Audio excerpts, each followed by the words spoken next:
এই তৃণমূলীদের মধ্যে মাথায় ঢুকেছিল যে যে কোনো একটা টিকিট, পঞ্চায়েত হোক, পৌরসভার হোক, এমএলএ হোক, এমপির হোক, যে কোনো একটা টিকিট যদি পাই তাহলেই আমি জিতব। কারণ এটা তো ভোট হয় না, তৃণমূলে যে দাঁড়ায়, কলাগাছ দাঁড়াইলেও জেতে, কারণ রিগিং ছাপ্পা হয়, জিতে যায়। অতএব একটা টিকিট যদি আদায় করতে পারি, যে কোনো পঞ্চায়েত, পৌরসভা, এমএলএ, এমপি, টিকিটটা আদায় করতে পারলেই আমি জিতব। তারপরে পরের বছর, 5 বছর পরে টিকিট দিলে দিক, না দিলে না দিক, অতএব চুরি করে ফাঁক করে দেবো। তাতেই যে টাকা আমি আদায় করব, যে সম্পত্তি আমি করতে পারবো, যে ব্যাংক ব্যালেন্স করবো, বাড়িঘর করব, ও আমি 7 পুরুষ বসে খেতে পারবো।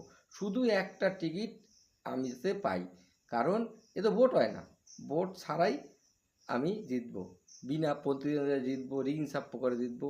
এদের মধ্যে প্রতিযোগিতা চলতো, কে কত ভোটে জিততে পারবে। মানুষের ভোট লাগবে না, আমরা ছাপ্পা দিয়ে দেবো। আর কে কত চুরি করতে পারে, এদের মধ্যে প্রতিযোগিতা চলতো। একবার যদি দাঁড়াতে পারি তাদের কেল্লা পথে আমি বড়লোক, আমার কে আটকায়।